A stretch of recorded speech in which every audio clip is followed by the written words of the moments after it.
morning, everybody. Welcome once again to another episode of You Haven't Seen That Podcast, or YHST for short. I'm Isaac. I'm Ella. And this is the show where we cover movies on the growing list of films excitedly that has people asking us the question.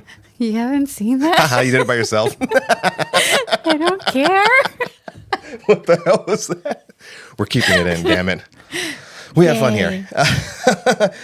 If you're listening to us in the future, feel free to follow us on our social media so you can watch us live streaming. Dear, where can they find us? They can find us on Instagram and TikTok at FOREHED Films. That spells out Forehead Films. Without the A. And yeah, exactly. Without the A, because somebody else has the actual correct spelling of it. Screw you, some merch.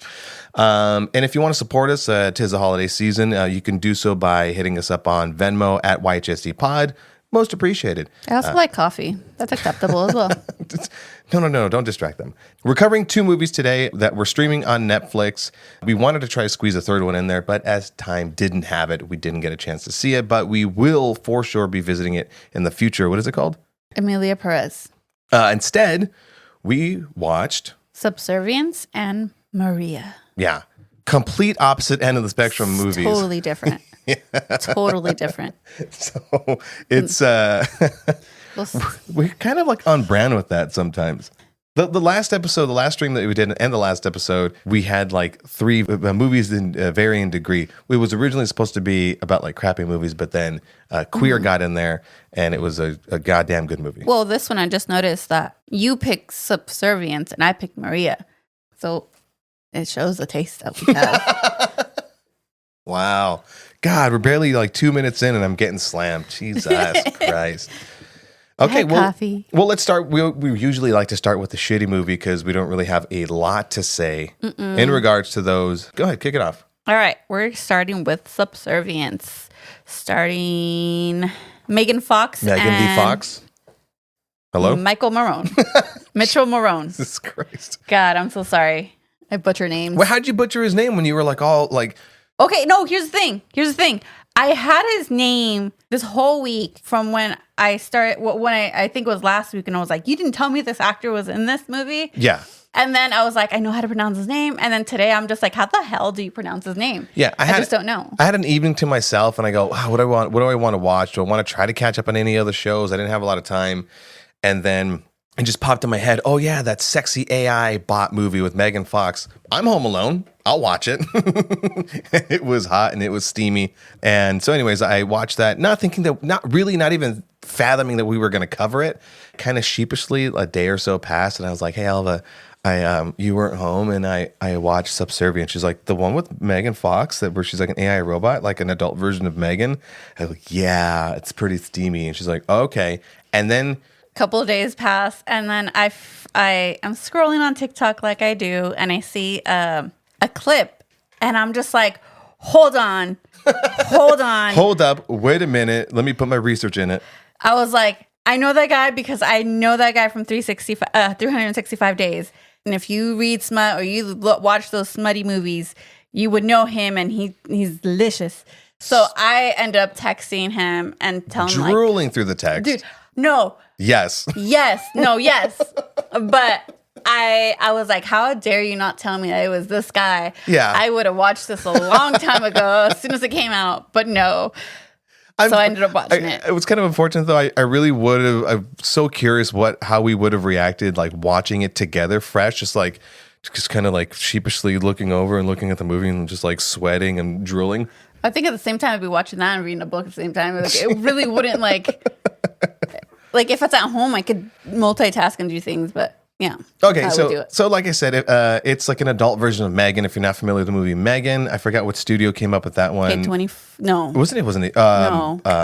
Was it Blumhouse? Blumhouse. Yeah, Blumhouse had this movie called Megan, where it's an AI. It's more of like a prototype AI robot. Kind of like a robot friend. Yeah, a friend, and then it protects its owner, and it goes awry.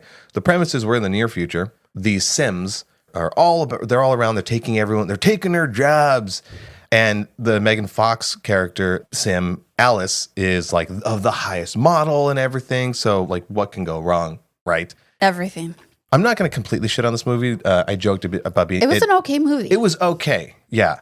I always find it fun when a sci-fi movie sets up like a world of science and tries to set up these rules, and you get to explore like, what does this robot look like, and how does it function in regards to helping a family out and things like that. Like the fact that this is a house robot or house sim, and she's just drop dead stunning gorgeous. You're like, okay, dude, come on.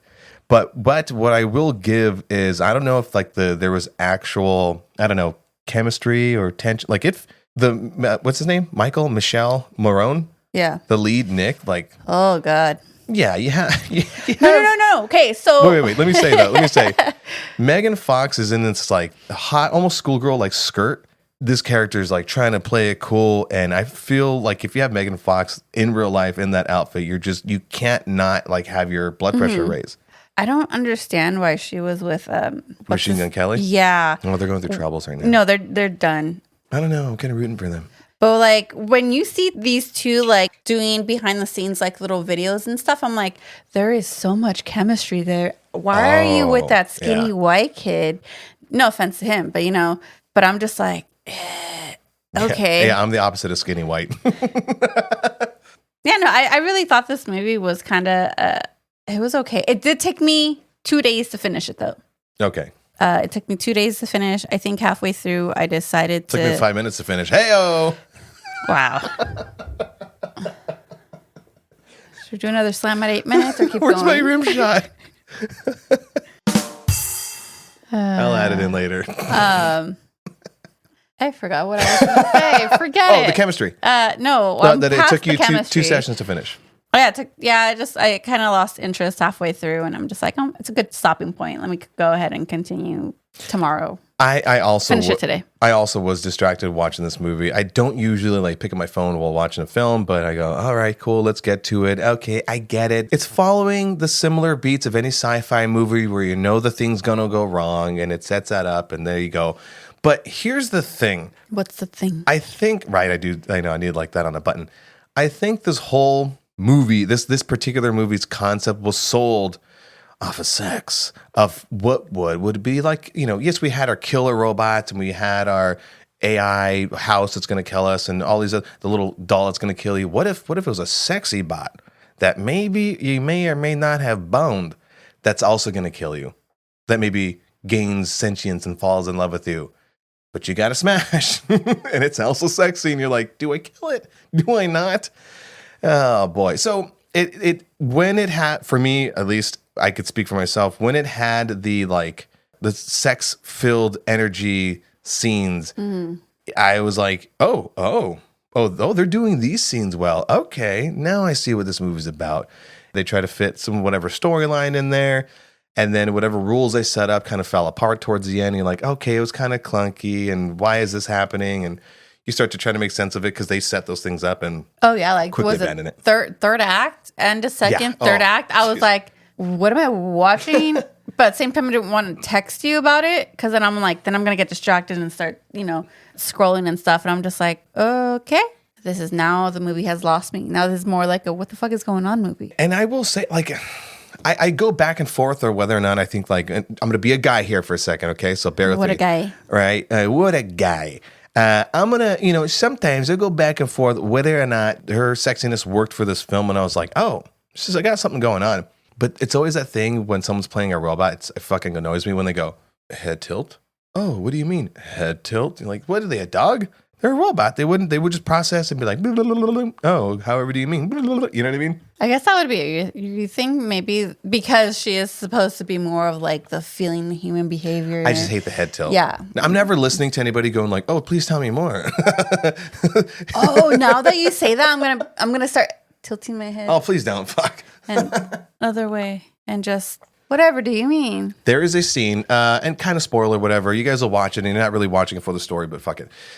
So the reason why they get the maid is because the mom, played by Madeline Zima, not the drink. She was one of the kids in The Nanny, and she popped that's up who she is. in Doom Patrol.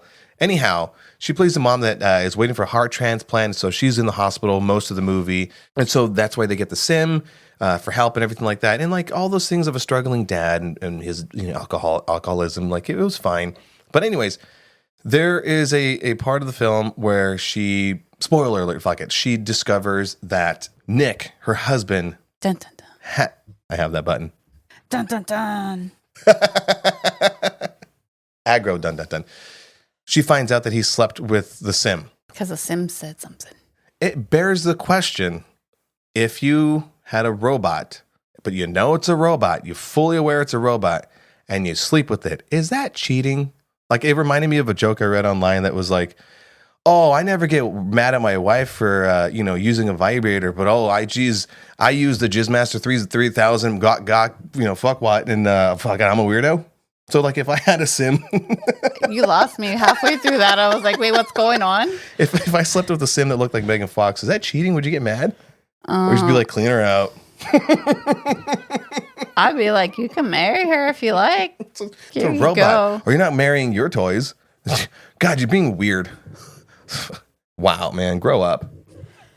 No, real question. Are you going to tell me that I'm wrong? No, that's a real question, though. Like, I just answered it and you just joked around and I'm just what like, was the answer? Yeah. Oh my God. No, real answer. Yeah, no. I don't know. I don't think I mean. Would you be like, it took you how long? I don't know. I really don't have an opinion on that, to be honest. I don't have like the answer that you're wanting to find because or anything. It was just this annoying part in the movie where the wife fucking blows up in this whole giant argument. They're going to split. And it's like, lady, look, I get it, right? You slept with your... Newsflash, Isaac. It's a movie. I know. I'm just saying. It's bringing up it bears the question. Like, that reaction's a bit much. Anyhow, fine. I'll move off the fucking subjects. I won't touch you over here. Jeez. Would you suggest people watch this movie? I suggest they stream it for sure. If they want to see Megan Fox naked. She's not naked though. She's not like full. Like there's no full. Well, I mean, movie naked. Like where they. What's movie naked? Where they have you seen like the substance? Precisely. Like that's different. But like put their arms and stuff like movie naked. No, it was tasteful nudity. So it was sexy. Whatever. I'd say watch it. If you're a guy, watch it. I'm just say watch it. Just watch it for the guy or for the girl. Who cares? Yeah, it's silly. It's just a silly movie. Whatever. Okay. Now to get into seriousness. Oh wait. We on the opposite end of the spectrum. Totally opposite. Which I'm pretty sure I'm on. Totally opposite. we have yet to find out your diagnosis. 2025. Undiagnosed, but something's not right.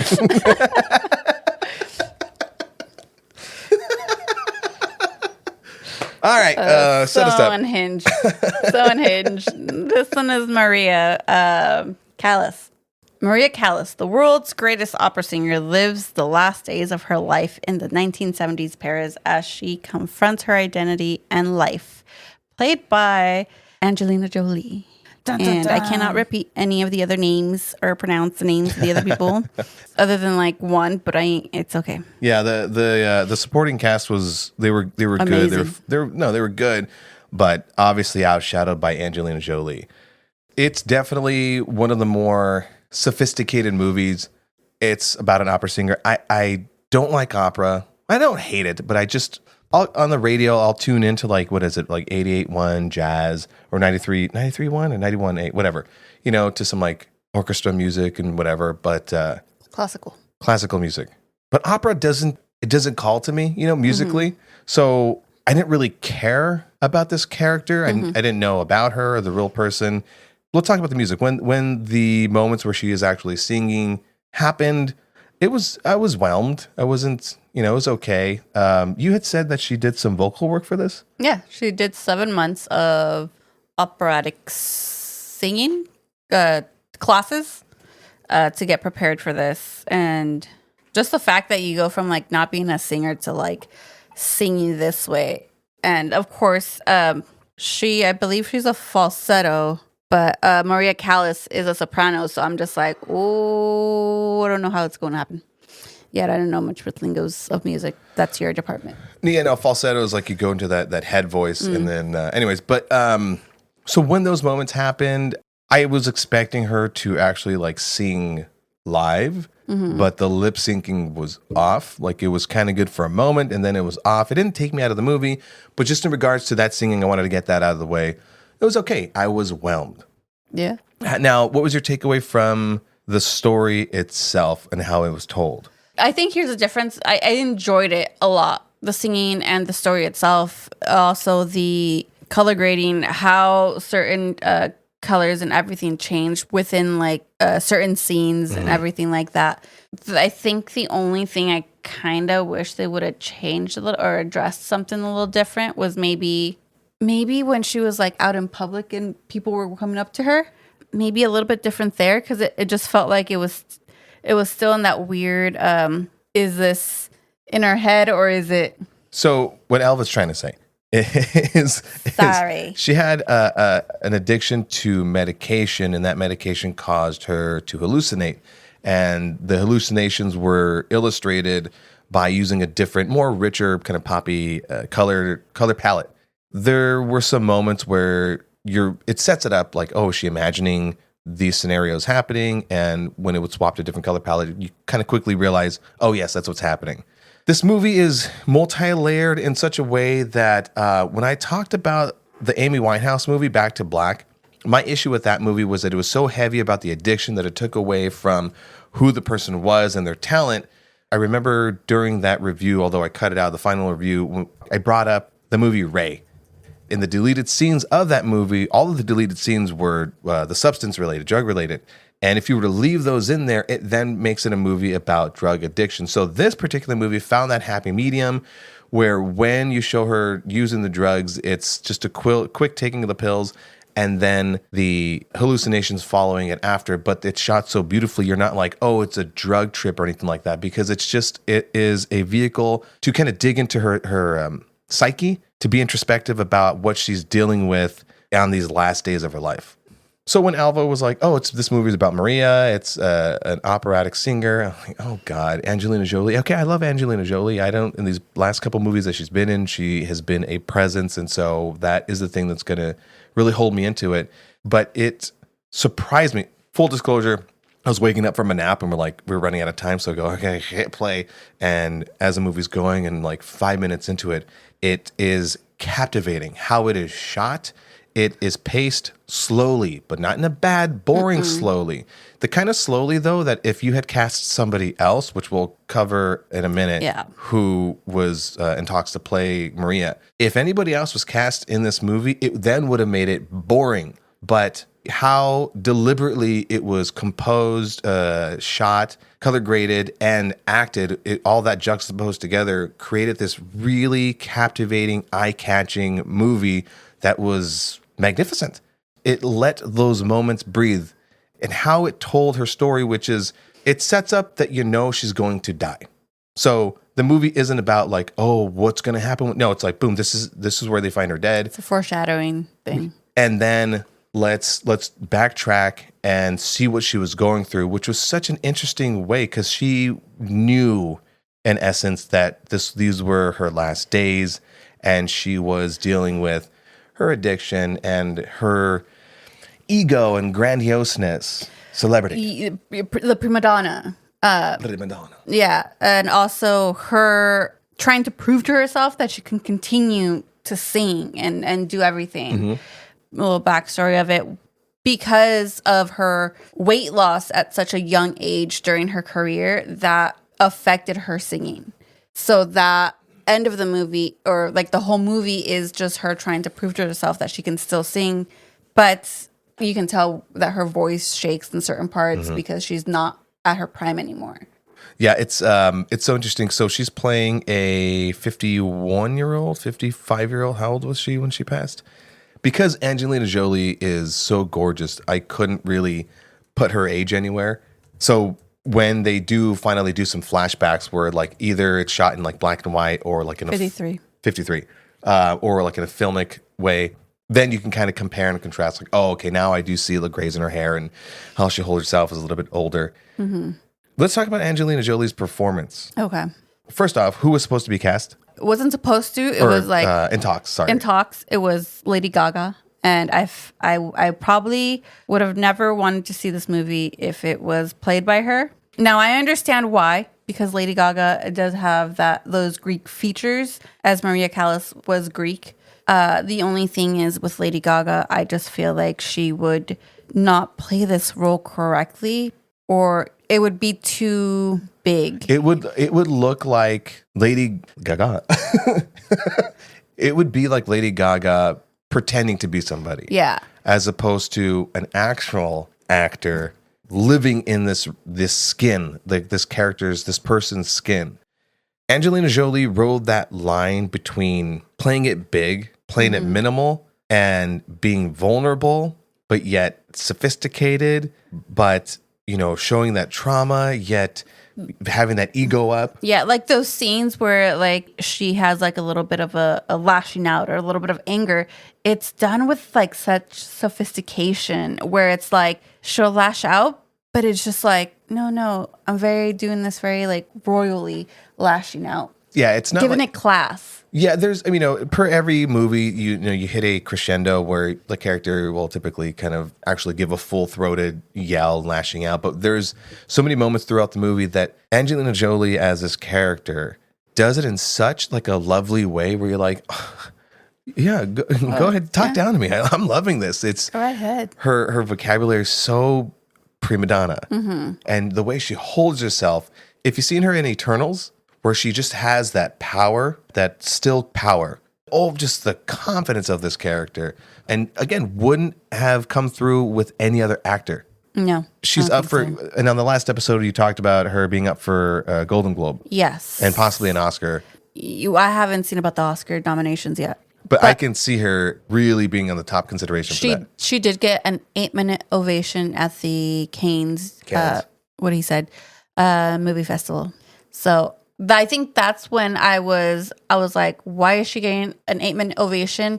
What movie did she do that I have not heard? And I did not even know that she was in any talks of her filming anything. But once I found out, I was like, that's on my list. That's on my radar. And I think since I found that out, and I told you, I kept like mentioning like, oh, whenever that Angelina Jolie movie comes out, this and that, this and that. And then it did come out. But because it was such limited release for theaters, I think it was only like maybe less than a month that I was in theaters, and then I went to streaming. Either way, how the movie is, like how she lived, how her apartment was decorated, like that. My gosh. That is what I want to have. I want to live in that. It's like, think of Pride and Prejudice, but like, yeah. Oh, yeah, just like that. I just want to live in that. Like a museum. Just give me a museum. Just let me in a museum. Take me back to my apartment. I'm like, that's your apartment? Golly. Yeah. France has nice apartments. Queen's bedroom. Yes. I was like, that's a fucking headboard. The headboard's as big as their goddamn unit. I was not expecting them to have, throughout the whole movie, you could hear like little snippets of her singing. But the fact that she did the whole Anne Boleyn performance that she's done before, that she's covered, that scene just gave me chills. One, because I'm much very into history. And I think a few weeks ago, I'm just like, did I tell you that there's a musical of Six, which is like the Six Wives of Henry VIII? Yeah, I remember. Which I never thought that this was they were gonna do that one. I've been like piecing things together. But if anyone knows Anne Boleyn and all that history, the fact that she did this piece and everything, it kind of clicks of like how her life was, Maria Callas's life was, and like kind of little similarities there. But like how she performs that one scene, I'm just like, I might cry right now because it was done so beautifully. Speaking of the music, there was a scene that she has with her sister, and I won't say too much about it, but they talk about some instances that happened when they were young, and their formative years. Her sister says, "I'm living my life with blinders on, and you're living your life in the past. You need to close that door." And she says, "I can't close the door." That's where I pull the music from, which is so heartbreaking because most artistic people, and specifically musical people, pull the inspiration a lot of times from dark places, from hurt places. And so I don't know how people manage to do that. I used to strum a guitar here and there back when I was younger, and I was like, let me try my hand at writing a song. And I was like, well, I'm feeling really depressed. Let me try to write some stuff. And it just like hurt more to write it. It wasn't cathartic at all. because, you know, unless you were to get a song done in a sitting, you're like, well, let me go back to it and let me feel depressed. I can't do that. A little bit of a sidebar, but there is a musician I follow called the White Buffalo. All of his songs are like murder ballads. They're dark, dark, dark. I love them. And that person in real life, like he has his YouTube thing called In the Garage. Oh, it's very bubbly. He's like the bubbliest, happiest of guys. And when they ask him, like, how do you write this stuff? He's like, I don't know. I guess I just get it out all there, and then I get to leave it in the songs and, you know, fuck off. But this character is not able to separate those two things, and instead is forever tormented by her past. And although it comes out in beautiful music, it's one of those things that they kind of explore a little bit, as well as exploring like how a narcissistic parent can kind of really fuck you up, and touching on a little bit of the downside of celebrity. But it's not so heavy in there, but it like needed to get sprinkled in there, because if this is the person on their last week of their life, they need to explore all of those things. Oh, wow. Yeah. Yeah, I know, right? Pretty No, prolific. no, I just had a little like, connecting the dots moment in my head, and I guess I was supposed to be the oh wow in my head, but I said it out loud. It happens. So it's really not like a spoiler for me to say this, because if you do look this up, but Maria's lover in this is Aristotle Onassis, which, if you know that last name, is one of Jackie O's husbands, or at this. And the director who did this, oh, that's right, yeah, also did Jackie, and he did, and Spencer. So this is like his trilogy of female ed biopics. Yeah. So Jackie, Spencer, and then this is the third one. Pablo Larraín. Yeah. He did Jackie, and I was just like, wait, hold on. And I was just like, it just connected the dots right now. I gotta check those other ones out. Natalie Portman plays Jackie O, right? And then I think Kristen Stewart plays Princess Diana. Kristen Stewart? Yeah. Oh shit! Yeah. Wow, she actually looks good as her. She do a lot of blinking. I don't know. Anything else you want to cover about it? In a nutshell, it is a beautiful movie. It's captivating, although from the cover it may seem a little bit stuffy. If you love movies and you're able to stray away from like mainstream stuff, it's not necessarily a thinker, but it does require your undivided attention. Angelina Jolie is a powerhouse in this movie, and I really do hope she's already gaining the recognition, but I mean, not that she needs an award, but man, it just, this performance was absolutely a culmination of all of her performances. Just in this one thing, it shows all of her experience, bam, in this role. Amazing. Streaming on Netflix. Venetian decor. That is where I want to live. Did you notice, by the way, she did not have a husband next to her. She was alone in a giant bed, so. But slept on one side of the bed. Okay. That is what I have. All right. Ready to move along? Yes, we are, sir. Yes, we are.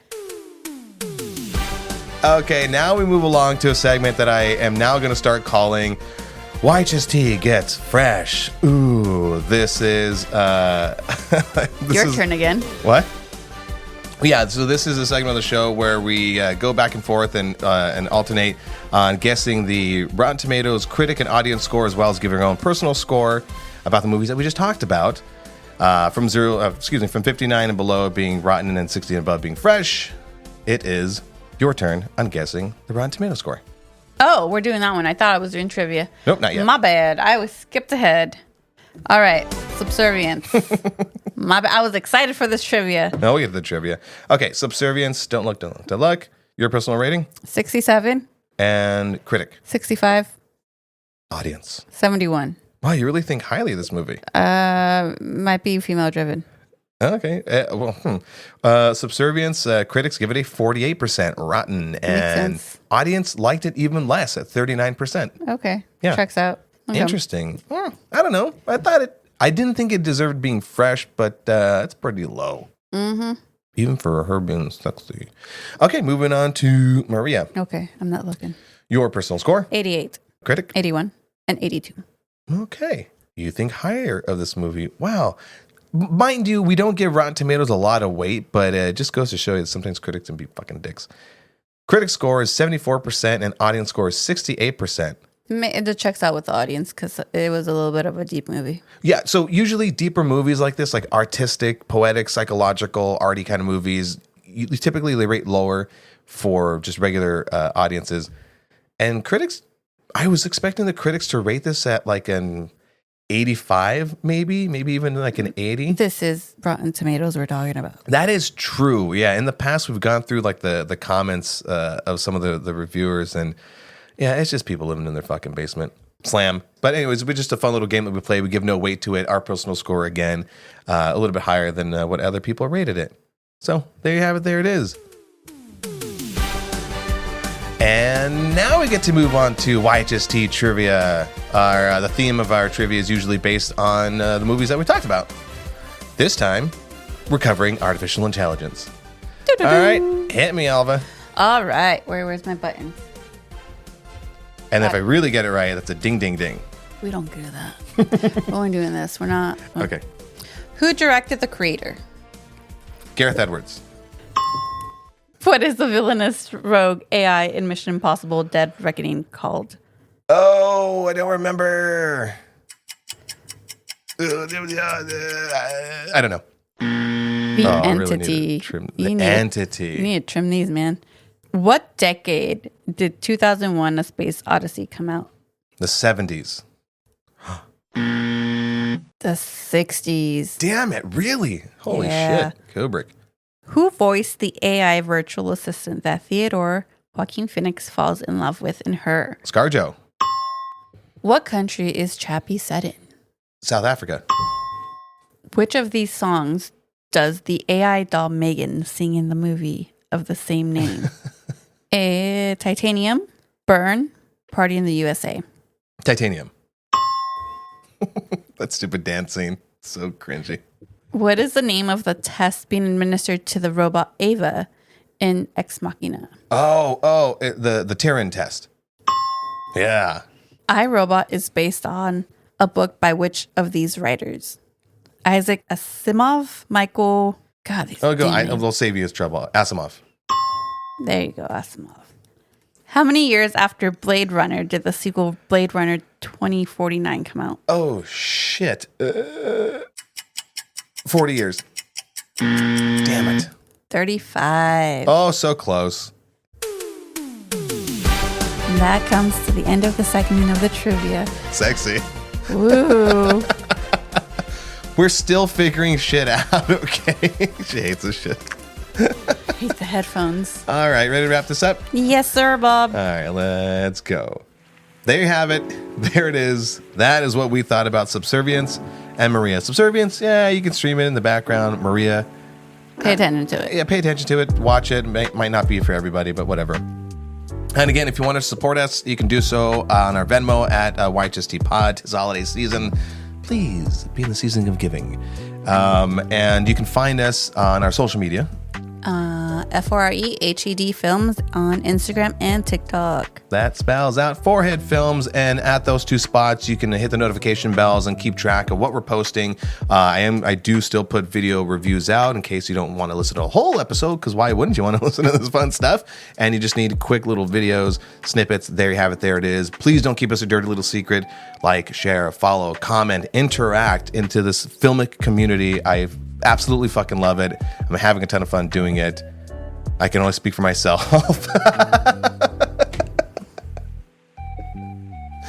Anything else you want to say? No, I'm good. All right. In the meantime, let us know what movies you're excited to go see and what movies on your list of films that has people asking you the question, you haven't seen that? Damn it, she got me. Later, folks. Okay, bye. Damn it.